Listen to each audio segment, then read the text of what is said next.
Qala Allah Ta'ala fil Qur'anul Karim, A'udzu billahi minasy syaithanir rajim. Bismillahirrahmanirrahim. Wan nazi'ati gharqa. Shadaqallahul azim.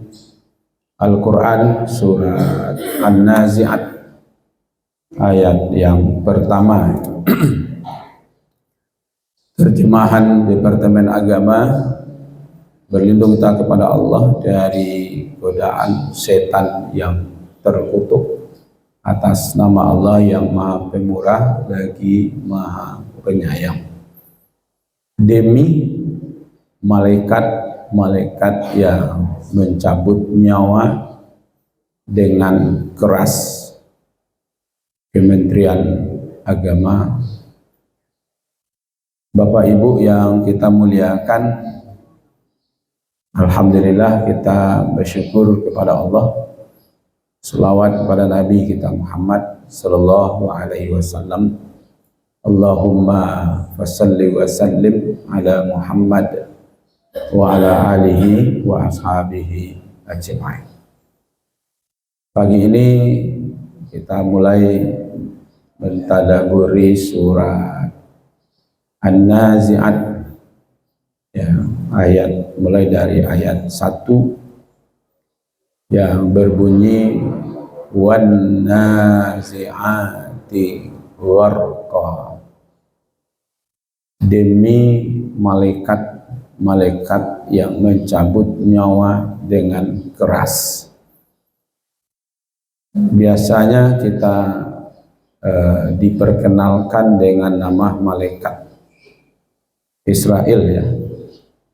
Walaupun dalam literatur Islam tidak ditemukan nama malaikat pencabut nyawa itu, nama malaikatnya Israel. Ya, yang ada itu hanya cuman malaikat maut, ya kan? Nah, malaikat pencabut nyawa di sini disebut dengan kata nazi'at, yaitu malaikat-malaikat, ya. Gharqa yang dengan keras, ya. Di sini dimulai dengan kata sumpah, ya, dengan waw qasam,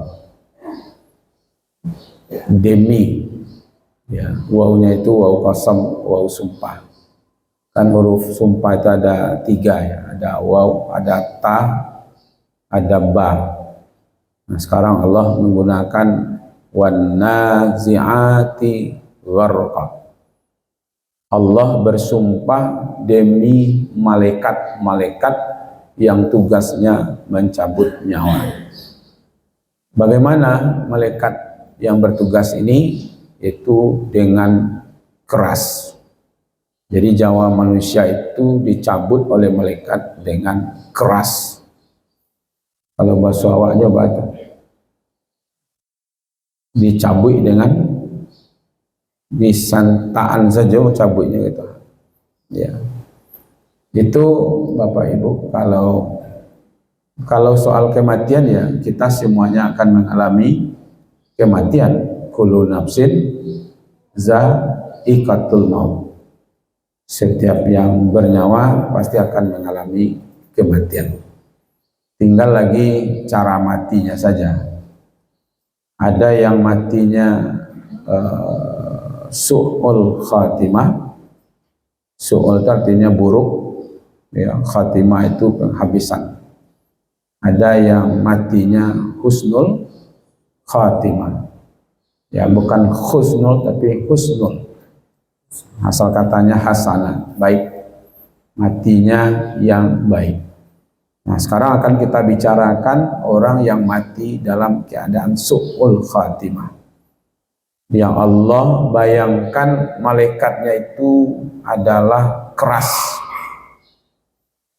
tampilannya juga keras, cara mencabutnya juga dengan keras. Jadi dia datang dalam bentuk menakutkan, mengerikan. Nah, yang melihat malaikat seperti itu hanya orang yang akan dicabut nyawanya. yang kita berada di sekitar orang tersebut tidak melihat. Makanya ketika ada kita melihat orang yang bentuk ketakutan, kemudian meragang kematiannya, merentak-rentak dia, itu sebenarnya tanda-tanda namanya su'ul khatimah. Ya kan? Nah, Allah bersumpah demi itu. Nah, biasanya kalau Allah bersumpah menggunakan makhluknya, itu tandanya awak harus perhatikan. Jangan sampai yang seperti ini yang datang kepada kita. Jadi kalau Allah bersumpah menggunakan makhluk, pertama kita harus memperhatikan makhluk itu. Yang kedua, ini makhluknya makhluk yang besar, yang harus kita, kan salah satu yang harus kita imani adalah malaikat kan. Iman kepada Allah, ya kan? Iman kepada malaikat, iman kepada kitab, iman kepada nabi dan rasul, iman kepada hari kiamat, ya kan? Iman kepada kadar baik dan kadar buruk. Itu diletakkan iman kepada malaikat itu bagian dari rukun iman. Artinya kalau orang tidak percaya dengan adanya malaikat, berarti imannya rusak. Karena dia berada di rukun. Nah, salah satu Allah informasikan malaikat yang kita iman itu adalah ada tugasnya mencabut nyawa manusia, caranya dengan keras. Dan Allah menggunakan kata-kata sumpah.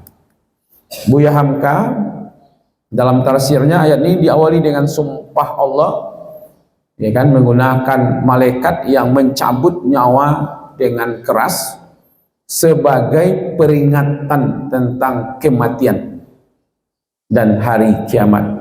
Jadi langsung sekali kata Buya Hamka, bahwa ada kematian maka teringat langsung ada kiamat. Maka kiamat itu ada yang kecil, ada yang kiamat besar, ya kan?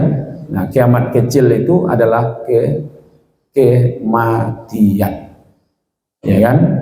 Makanya lanjut Buya Hamka, makna sumpah ini digunakan untuk menekankan betapa pentingnya peristiwa yang akan diurai dalam ayat-ayat berikutnya, yaitu tentang hari kebangkitan dan pembalasan. Hari kebangkitan, hari pembalasan itu dimulai dengan berita kematian manusia. Ayat 1, kematian yang keras, sadis dan mengerikan. Tapi nanti ayat 2 bicara tentang kematian yang lemah lembut. Jadi hari kebangkitan, hari kiamat, hari akhirat, ya kan, itu dimulai informasinya dengan kematian. Jadi insya Allah Pak, kalau alun mati manusia kok sadonya lai adun tibu kiamat. Ya, kalau lah mati sadonya baru tiba kiamat. Karena nanti akhirat itu akan mulai kalau manusia ini sudah mengalami kematian semuanya. Buya Hamka menjelaskan bahwa yang dimaksud dengan an-nazi'at adalah malaikat-malaikat yang bertugas mencabut nyawa. Jadi di sini Allah menyebut malaikat pencabut nyawa itu dengan nama an-nazi'at.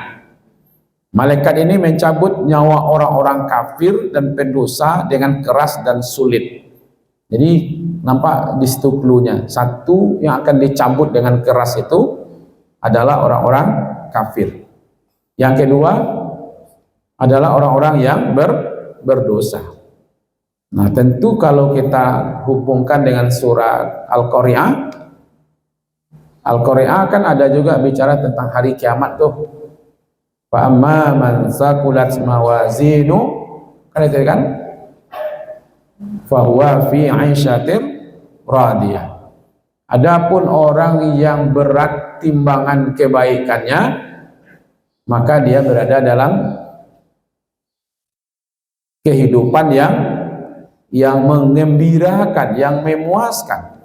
Kalau begitu, yang dicabut dengan keras itu orang kafir dan orang yang pendosa, kata Buya Hamka. Dosanya yang lebih banyak dibandingkan dengan pahalanya.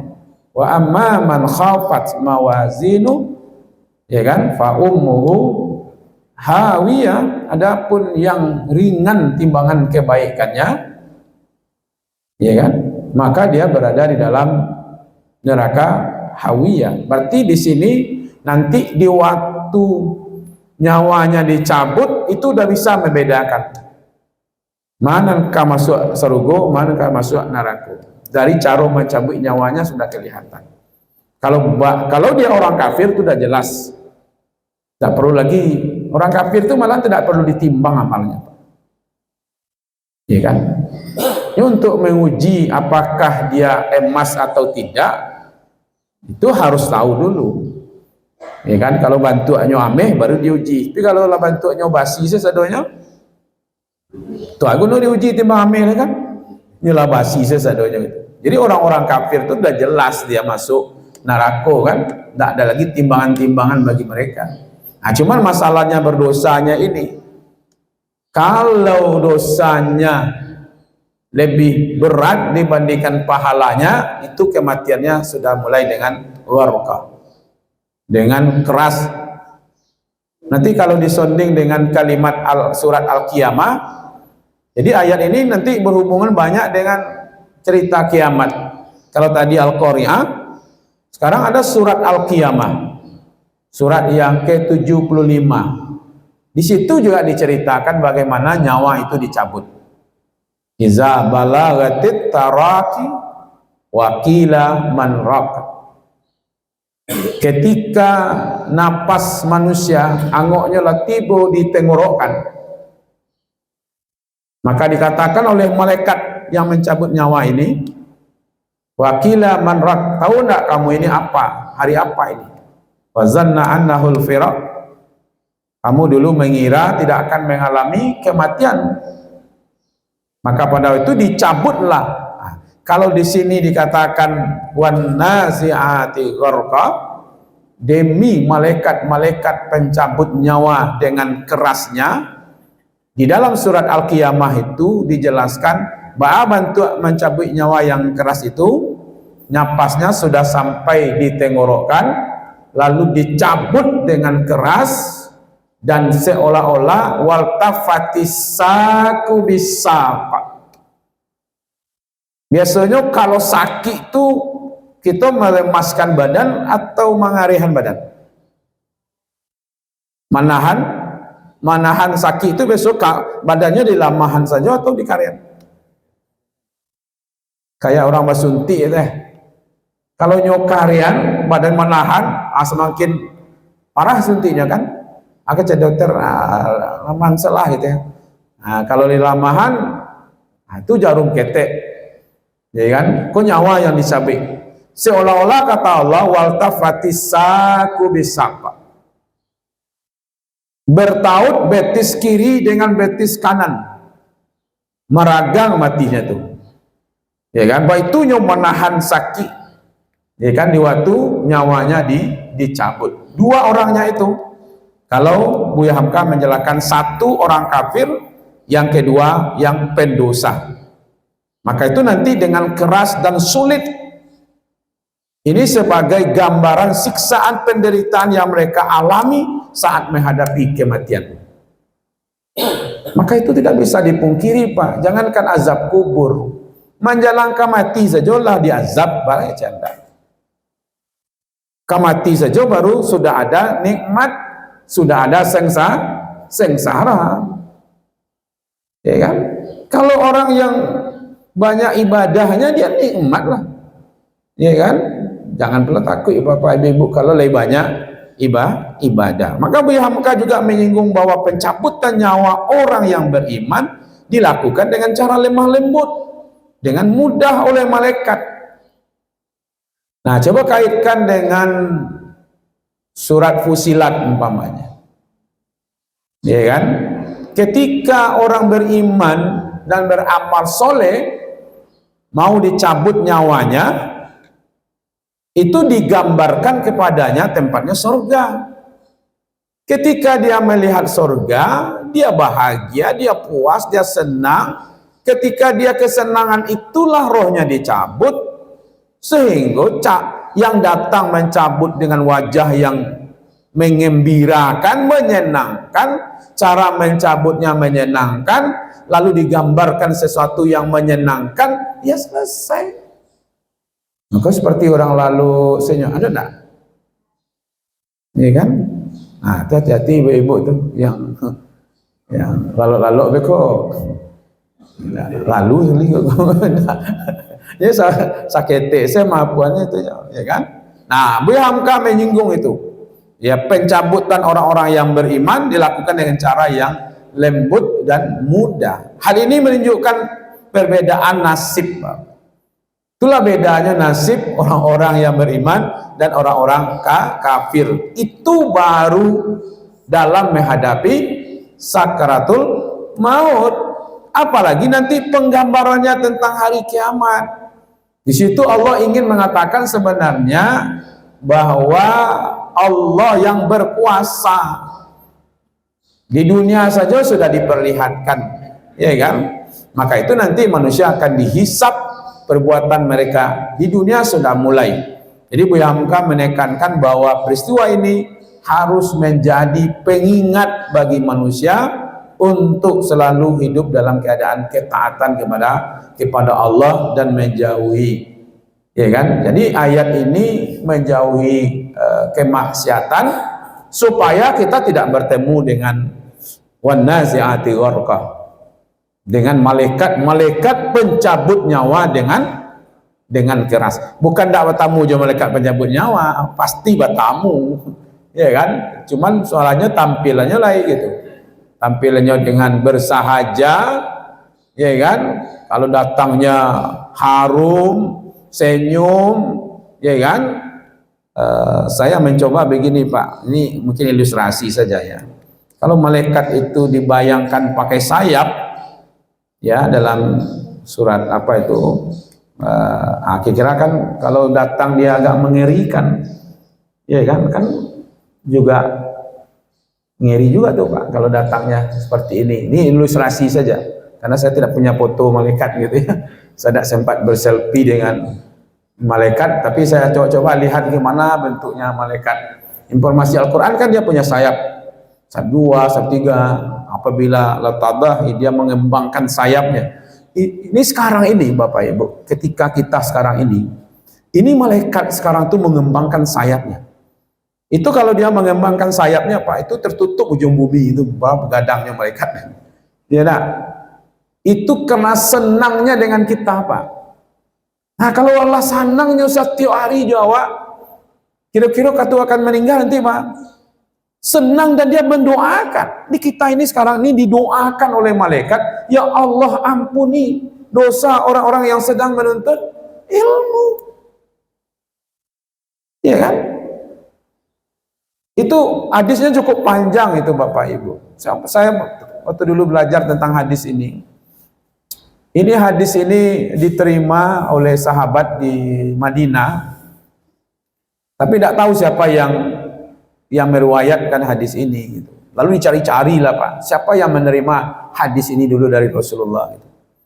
Lalu akhirnya ketemu si Fulan gitu.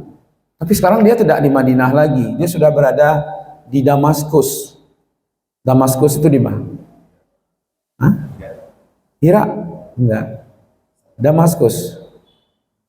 Di Syria. Damaskus itu kan di Syria. Berjalanlah dia dari Madinah ke Syria untuk menanyakan, ya kan? Benar enggak engkau menerima hadis ini? Nyo cari Pak, berbulan-bulannya datang dulu mah ada pesawat. Ya nak, kalau kini bisa telepon sama Pak, video call saja tuh. Tanya Mbok Syiah gitu ya. Ia dulu menerima dari Nabi. Iko indah Pak, dari Madinah jalan kaki ke Syria. Syria itu lebih kurang jaraknya 1.500 kilo dari Makkah itu, apalagi dari Madinah kan. Berjalan Pak, mencari adik. Itu memang diceritakan betul di situ. Ambo datang kamari, tidak ada urusan lain, cuman hanya urusan hadis saja. Bayangkan untuk satu hadis orang datang dari Madinah ke Makkah ke Syria. Masrobolah sahabat Nabi itu di masjid. Ditanya, benar nggak engkau dulu menerima hadis itu? Salah satu informasinya itu, Pak.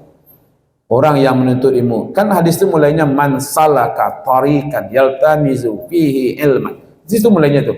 Siapa yang menempuh jalan menuntut ilmu, maka Allah membukakan jalan-jalan cepat ke surga. Ya kan? Nah, Allah setiap makhluk itu ada yang di air, ikan-ikan yang ada di air itu meminta ampunkan kepada Allah. Itu seperti orang menuntut ilmu itu seperti bulan purnama di antara bintang-bintang. Habis itu tarangnya gitu. Salah satu informasinya adalah malaikat ridho dan mengembangkan sayapnya. Artinya begitu senangnya malaikat, dan malaikat ini mendoakan supaya dosa kita diampuni. Kalau begini yang kita lakukan, kita tidak ketemu dengan malaikat seperti ini. Insya Allah, Pak. Kalau setiap Rabu sanang, setiap hari Senin ada wirid, sanang malaikat. Hari apa lagi? Hari Jumat sanang lo malaikat. Iya kan? Hari Ahad adalah Sabtu lengkap saja. Ya tiap hari umpamanya. Cuma sampai kalau 3 hari di Siko sanangnya, kemudian di Sikrah ya juga sudah tu rumah. Jadi kan tiap harinya sanang kawan. Ya nak, akhirnya dia berdoa. Ketika meninggal nanti tidak datang lagi malaikat yang seperti ini. Ya kan? Nah, ini yang dikatakan oleh Buya Hamka bahwa orang-orang yang beriman, ya kan, dilakukan dengan cara yang lemah lembut dan mudah. Ya kan? Karena dia digambarkan. Hal ini menunjukkan perbedaan nasib, Pak. Ya kan? Nasib awak ka meninggal itu saja lah beda, apalagi nanti di akhirat.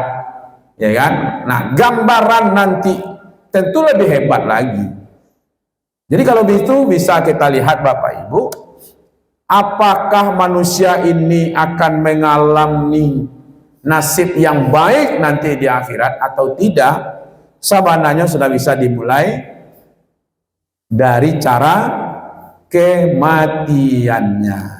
Tapi tidak usah tunjuk-tunjuk Bapak Ibu. Kalau macam lihat sianu petang kok calon masuk neraka Pak. Mati saya payah gitu. Enggak. Dan tunjuk-tunjuk Pak, marah saya dong. Ya enggak. Makanya tadi ayat yang saya baca tadi waktu Imam itu surat Al-Asr itu kan. Itu kan sudah dijelaskan tidak sama penghuni neraka je penghuni sarwogo. Lah bisa wak bedakan Pak. Ya kalau rajin ke diskotik daripada ke surau itu kan jahil saya. Iya kan, lebih sanangnya bermusik-musik dibandingkan baca Quran. Iya kan? Nah itu udah nampak itu Pak. Tapi mau mana jangan tunjuk-tunjuk, itu saja masalahnya. Iya kan? Nah, Buya Hamka menekankan peristiwa ini harus menjadi pengingat bagi manusia untuk selalu hidup dalam keadaan ketaatan. Jadi tujuan Allah menyebutkan bahwa bersumpah demi malaikat pencabut nyawa dengan keras itu adalah supaya manusia itu selalu berada dalam ketaatan, kepatuhan kepada Allah. Jadi mengajak kita sebenarnya supaya merenungkan kematian dan kehidupan setelah kematian ini, serta menyadari bahwa hidup di dunia hanya sementara. Jadi kematian yang keras bagi orang kafir adalah peringatan akan azab lebih berat di akhirat. Karena al-qabru awwalu manazil akhirah. Karena kuburan, kematian itu adalah gerbang pertama, tempat tinggal pertama menuju kepada akhirat. Kalau ditampe transit pertama ko sanang, insya Allah berikutnya sanang. Tapi kalau lasiko lah mulai, baru saya mulai ke melangkah baru, lata jungkang, itu tando, ya nak, itulah tando tu Pak Ibu. Jadi taruhan julai, ya nak, baru keluar rumah baru lah masuk bandar sekali. Jadi taruhan julai itu ada masalah, ya nak. Waktu ini ingatkan Bapak Ibu. Dengan demikian Buya Hamka mengatakan bahwa pentingnya ayat ini sebagai peringatan dan pengingat bagi manusia, ya kan, untuk mempersiapkan diri. Itu baru satu penafsir Buya Hamka. Kalau seandainya kita perpanjang sedikit, kata Al-Muyassar, ayat ini merujuk kepada malaikat pencabut nyawa, itu untuk orang-orang kafir dan pelaku maksiat dengan keras dan sulit. Kata nazi'at berasal kata naza'a yang berarti mencabut atau menarik dengan paksa. Nah, kalau menarik dengan paksa berarti rohnya itu enggan keluar. Kenapa dia enggan keluar? Karena dia melihat nasibnya seperti apa, azab yang akan dialami. Karenya Pak, kalau nyokare sementara waktu manan kue, manusia atau malaikat? Tentu disantani malaikat lain.